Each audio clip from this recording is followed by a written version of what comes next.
گواہی دے رہی ہے اس کی یکتائی پہ ذات اس کی، دوئی کے نقش سب جھوٹے، ہے سچا ایک نام اس کا۔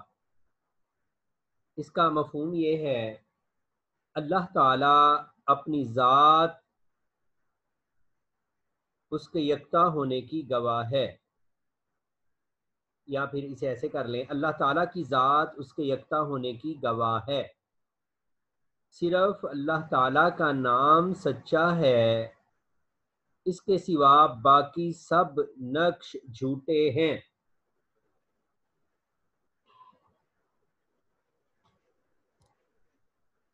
اس شعر میں مولانا ظفر علی خان اللہ جل مجدہ الکریم کی وحدانیت کو بیان کر رہے ہیں، اعلان توحید کر رہے ہیں کہ اس کی ذات اس کی وحدانیت کی گواہی دے رہی ہے، وہ واحد ہے، اکیلا ہے، وہ تمام جہانوں کا رب ہے، اس کی رحمت عام ہے، غیریت اور دوئی کی تمام باتیں جھوٹی ہیں، وہ سچا ہے، واحد ہے۔ کیا مطلب کلاس؟ مطلب یہ کہ اس وسیع و عریض کائنات کا نظام چلانے والا اللہ جل مجدہ الکریم واحد ہے، اکیلا ہے۔ اگر اس کائنات کے دو یا دو سے زائد خالق و مالک ہوتے تو یہ تناسب اور نظم و ضبط جو تمام مظاہر فطرت میں نظر آتا ہے موجود نہ ہوتا۔ سورج، چاند، ستارے،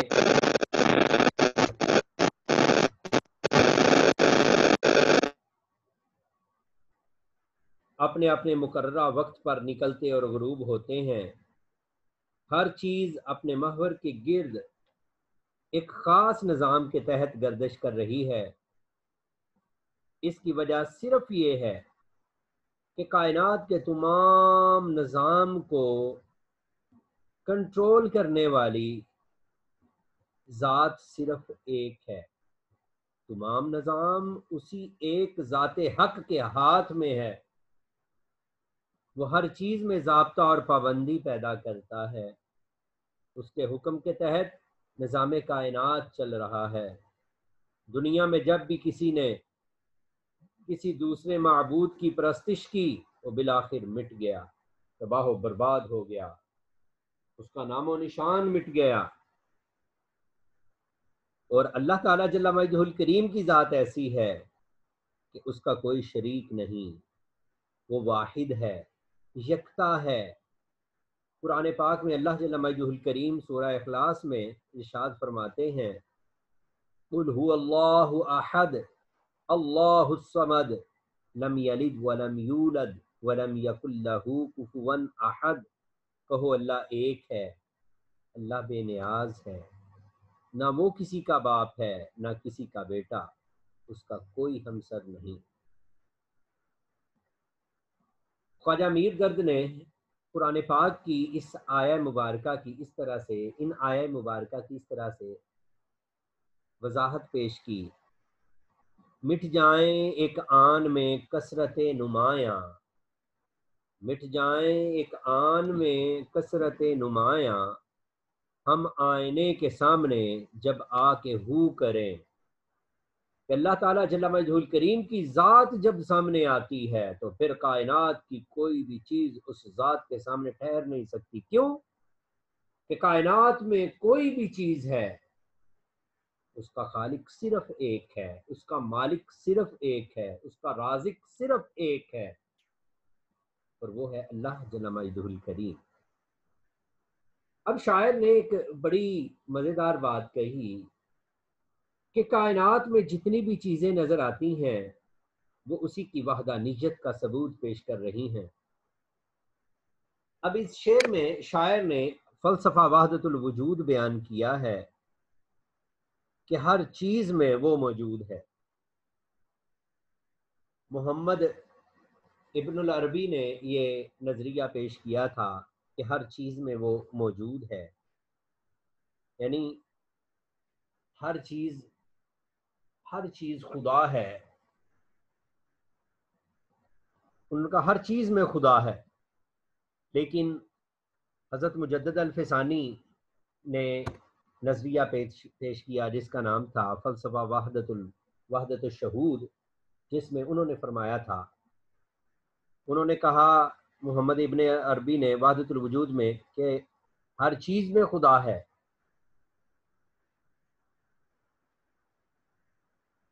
تو انہوں نے کہا نظریہ وحدت الشہود میں کہ ہر چیز خدا سے ہے، لیکن اس شعر میں نظریہ وحدت الوجود بیان ہوا ہے کہ ہر چیز میں وہ موجود ہے، ہر چیز میں اس کی ذات کا عکس ہے۔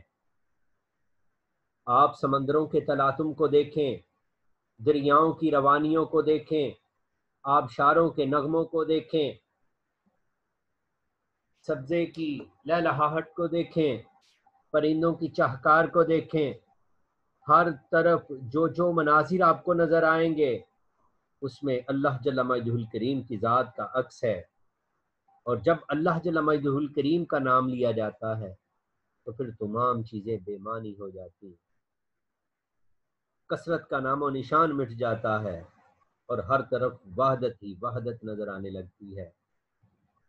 اسی لیے وحدت کے ساتھ کسی چیز کو شریک کرنا یہ شرک کہلاتا ہے، اور اس ذات کے ساتھ کسی کو شریک ٹھہرانا چھوٹا ظلم نہیں، ظلم عظیم ہے۔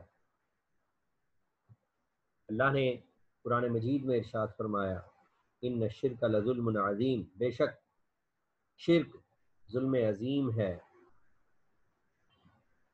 مولانا الطاف حسین حالی کہتے ہیں کامل ہے جو ازل سے وہ ہے کمال تیرا، باقی ہے جو ابد تک وہ ہے جمال تیرا۔ جی کلاس سمجھ آئی شعر کی؟ یس سر۔ اور بولیں، اور کسی یس کو سر۔ کوئی کنفیوژن؟ نو سر۔ سر یہ شعر ریپیٹ کر دیں دفعہ، کون سے والا؟ یہ جو بھی بولا آپ نے تھوڑا پہلے۔ کامل ہے جو ازل سے، کامل ہے جو ازل سے وہ ہے کمال تیرا، باقی ہے جو ابد تک وہ ہے جمال تیرا۔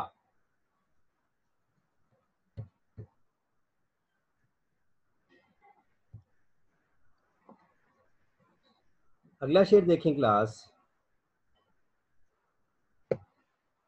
ہر ایک ذرہ فضا کا داستاں اس کی سناتا ہے، ہر ایک جھونکا ہوا کا آ کے دیتا ہے پیام اس کا۔ اس کا مفہوم ہے کہ فضا کا ایک ایک ذرہ ہمیں اللہ جل مجدہ الکریم کی موجودگی کا پتہ دیتا ہے۔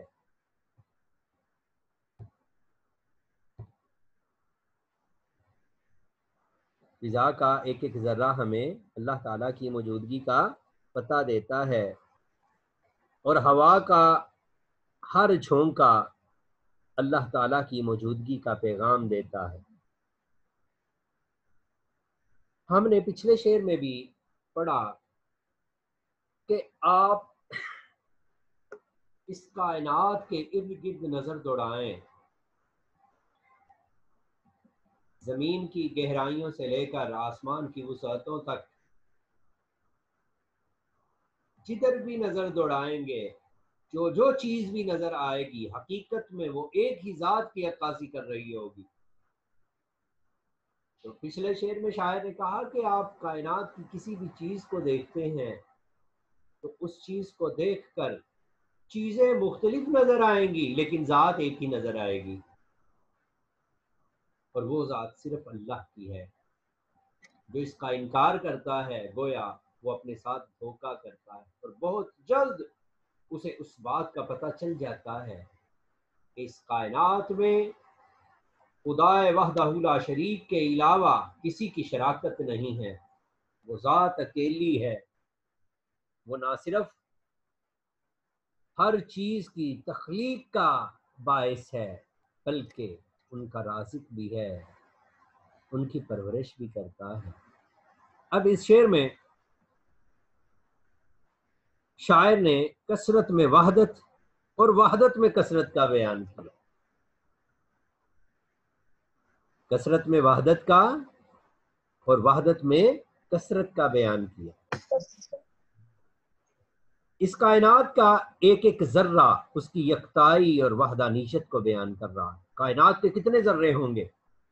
جتنے بھی ذرے ہیں، کائنات کا ایک ایک ذرہ، جب ایک ایک ذرے کو کہیں گے تو پھر کلاس وہ کثرت ہو جائے گی نا، لیکن اس کثرت میں وحدت ہے۔ کیا مطلب کہ اس کثرت میں وحدت کس طرح سے ہے کہ کائنات کا ایک ایک ذرہ جو ہے، جب وہ سارے ذرے اکٹھے کریں تو وہ کثرت بنتی ہے، لیکن ان کو اگر ان کی تخلیق پر غور کیا جائے، اگر ان کی تخلیق کے بعد ان کی پرورش پر غور کیا جائے، اگر ان کی خوبصورتی پر غور کیا جائے، اگر ان کی عمر پر غور کیا جائے، اگر ان کی موجودگی پر غور کیا جائے، تو پھر ان کثیر ذروں میں صرف ایک ہی ذات نظر آئے گی، اور وہ ذات اللہ تعالیٰ جل مجدہ الکریم کی ہے۔ اس کے بعد شاعر کہتا ہے کہ ہوا کا ہر جھونکا اس کی ذات کی گواہی دے رہا ہے۔ کلاس اللہ جل مجدہ الکریم کی ذات صاحب حکمت، اللہ تعالیٰ صاحب حکمت بھی ہے اور صاحب تدبیر بھی۔ اس نے اپنی دانائی اور تدبیر سے زمین کو بچھایا اور آسمان کو ایک خوبصورت چھت کی شکل دی۔ اتنا بڑا آسمان بغیر ستونوں کے کھڑا، ذرے سے لے کر آفتاب تک ہر شے اس کی قدرت اور اس کی شان کا اظہار کر رہی ہے۔ انسان اگر دیکھنے کی صلاحیت رکھتا ہو تو اس کے گرد و پیش میں ہر چیز اللہ تعالیٰ کی حکمت و تدبیر اور اس کی وحدانیت کا برملا اظہار کر رہی ہے۔ کسی شاعر نے کیا خوب کہا ہے، کھولی ہیں ذوق دید نے آنکھیں تیری اگر، کھولی ہیں ذوق دید نے آنکھیں تیری اگر، ہر رہے گزر پہ نقش کف پائے یار دیکھ، ہر رہے گزر پہ نقش کف پائے یار دیکھ۔ ہوا کا ہر جھونکا اس کی عظمت و جلالت کا پتہ دے رہا ہے۔ قرآن پاک میں ایک مقام پر اللہ تعالیٰ فرماتے ہیں جس کا مفہوم یہ ہے کہ آنکھیں اندھی نہیں ہوتی، سینوں کے اندر دل اندھے ہو جاتے ہیں، اور دلوں کا اندھا ہو جانا بے معرفت ہو جانا ہے۔ وہ دل جس کو اللہ تعالیٰ نے اپنی معرفت عطا کی ہے، وہ ضرور اس کی ذات کو پہچان لیتا ہے، اور ہر چیز میں اسی کی ذات کا جلوہ نظر آتا ہے۔ آپ نے سال اول میں امیر مینائی کی نظم پڑھی تھی حمد، جس میں وہ فرماتے تھے لاکھ پردوں میں ہے تو بے پردہ، سو نشانوں پہ بے نشاں تو ہے۔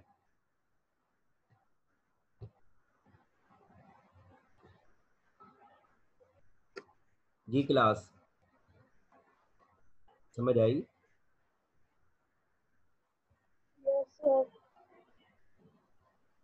جی بولیں۔ یس سر۔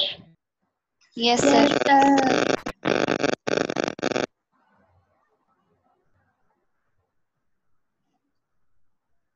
اور باقی کیوں خاموش ہیں سارے؟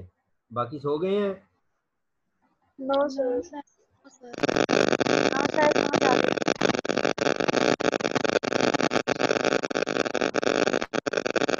آمنہ اکرم تمہارا مائک خراب ہے، آمنہ تمہارا نا مائک خراب ہے، تمہارا مائک ڈسٹرب کرتا ہے۔ کلاس آواز آتی ہے نا؟ جی سر۔ یس سر۔ جی سر۔ میں پھر میوٹ کرنا پڑنا مجھے سب کو۔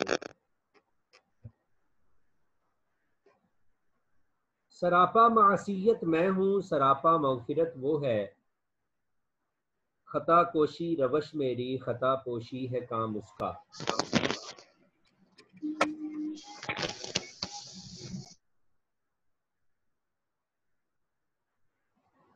معصیت گناہ،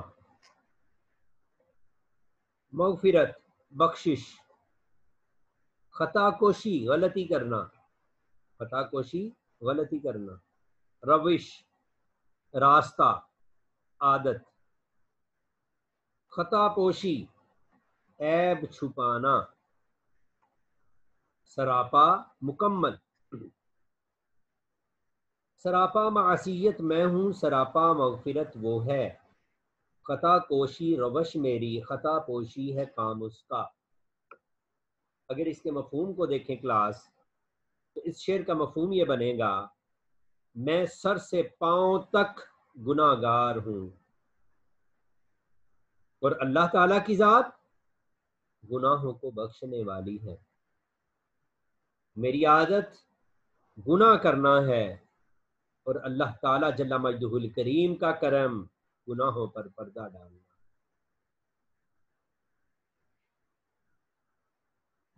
صحیح ہے کلاس؟ مفہوم کی سمجھ آئی؟ سراپا معصیت میں ہوں، میں سر کے بالوں سے لے کر پاؤں کی تلیوں تک گناہوں میں ڈوبا ہوا ہوں، اور لمحہ با لمحہ گناہ کرتا جا رہا ہوں، کرتا جا رہا ہوں، کرتا جا رہا ہوں۔ لیکن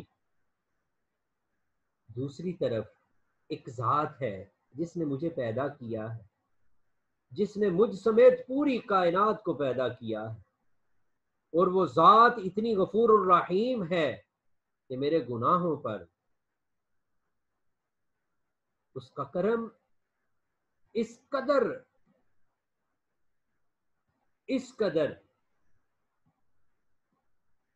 رحم کرنے والی ذات ہے کہ وہ رحم کرتا ہے کس طرح کہ وہ میرے سارے گناہوں کو بخش دیتا، اور میں پھر گناہ کرتا ہوں، وہ ذات پھر بخشتی ہے، میں پھر گناہ کرتا ہوں، وہ پھر بخشتی ہے۔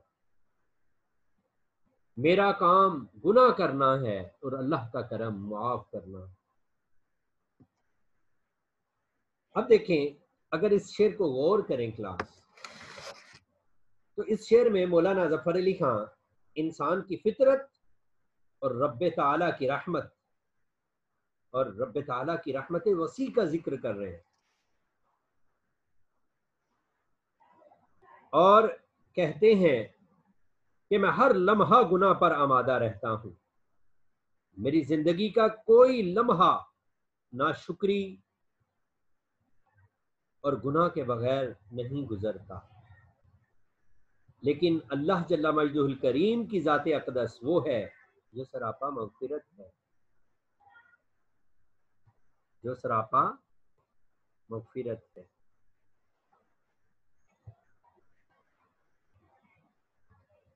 وہ ہر لمحہ اپنے بندوں کی توبہ قبول کرنے کے لیے تیار رہتا ہے۔ اس ذات حق کی بخشش اور توبہ کے دروازے ہمیشہ کھلے رہتے ہیں۔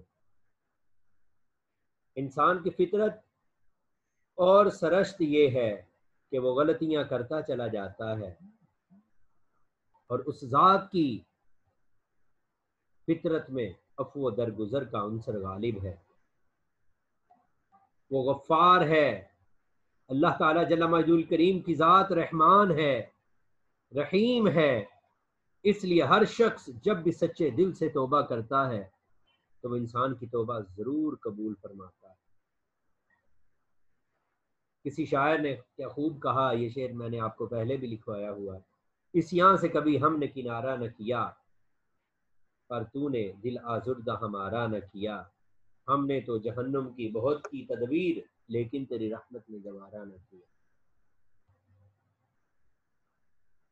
اللہ تعالیٰ جل مجدہ الکریم نے قرآن مجید میں ارشاد فرمایا، لا تقنطوا من رحمت اللہ، اللہ تعالیٰ کی رحمت سے مایوس نہیں ہونا چاہیے۔ اس کی رحمت اس کی کائنات کی طرح وسیع و عریض ہے، انسان گناہ پہ گناہ کرتا چلا جاتا ہے، لیکن اللہ تعالیٰ کی ذات اس کی بخشش کرتی چلی جاتی ہے۔ لیکن انسان کے بارے میں یہ بھی ارشاد ہوا کہ انسان تو بڑا ہی ناشکرا ہے۔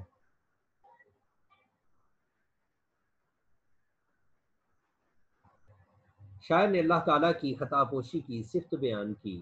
کسی اور شاعر نے کہا، تیری رحمت کے سہارے پہ جیا جاتا ہوں، تیری رحمت کے سہارے پہ جیا جاتا ہوں، تیرے اوصاف میں ایک وصف خطا پوشی ہے۔ وہ اللہ کی رحمت سے مایوس ہو کر بیٹھا رہتا ہے اور عیش کوشی کا شکار ہو جاتا ہے، کبھی غربت و افلاس سے تنگ ہو کر اس کی رحمت سے مایوس ہو جاتا ہے، اور کبھی عیش و آرام میں محو ہو کر اس کی یاد سے غافل ہو جاتا ہے۔ کون بلا؟ انسان۔ انسان کس طرح سے ناشکرا ہے، لیکن اس کے باوجود اللہ کی رحمت بے کراں ہے۔ اگر ہمارے گناہ بے شمار ہیں تو اس کی رحمت بھی بے کراں ہے۔ اگر انسان اپنے گناہوں پر شرمندہ رہے اور اللہ جل مجدہ الکریم کی رحمت کی طلب کرتا رہے تو اللہ تعالیٰ اسے اپنی رحمتوں سے نوازتا رہتا ہے، نوازتا رہتا ہے، نوازتا ہے۔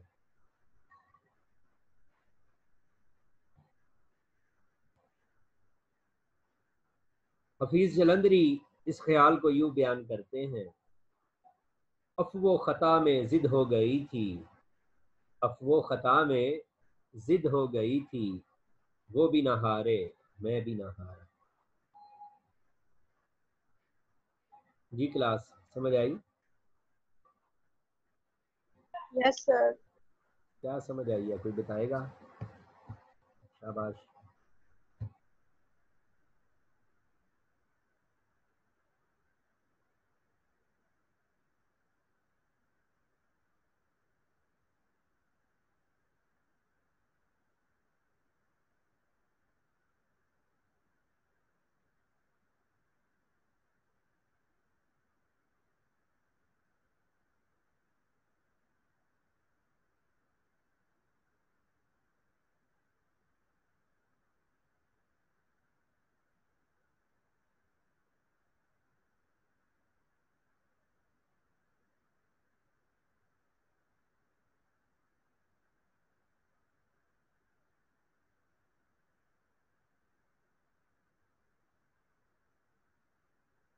Hello,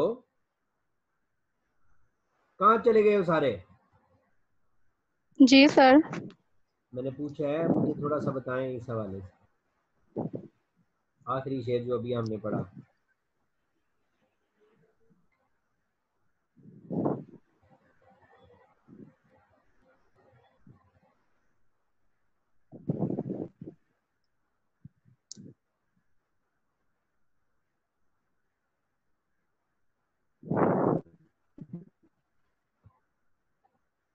class hello,